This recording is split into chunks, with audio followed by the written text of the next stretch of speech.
Yes, Iran ওই রাষ্ট্র যে রাষ্ট্রটা আমরা বানাইতে চাই। ইরান ওই ক্ষমতা বা নেতৃত্ব যারা পশ্চিমাদেরকে, একমাত্র আরব রাষ্ট্র যারা ধুচানি খাওয়ায়। ভাই, যেই জিনিস ইরান বের করছে, আমেরিকার তো ঘুম হারাম।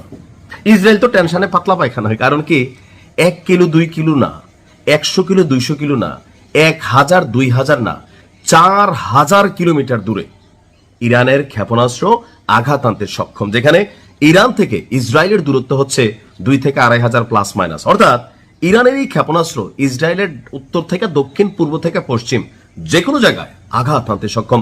পুরো বিশ্বকে তাক লাগিয়ে দিয়েছে। আর ট্রাম্প এই যুদ্ধ চালাবে কিনা টেনশনে পড়ে গেছে।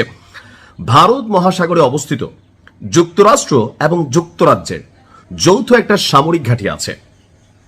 আপনার ওই সামরিক ঘাঁটি যেটা নাম হচ্ছে ডিয়াগো গার্সিয়া, সেই ডিয়াগো গার্সিয়াকে লক্ষ্য করে দুটি মাঝারি পাল্লার ব্যালিস্টিক ক্ষেপণাস্ত্র ছড়েছে ইরান। একাধিক মার্কিন কর্মকর্তার বরাতে এই খবর প্রকাশ করেছে দ্য ওয়াল স্ট্রিট জার্নাল। বলা হচ্ছে যে আপনার একটি ক্ষেপণাস্ত্র মাঝপথে বিকল হয়ে গেলেও আরেকটি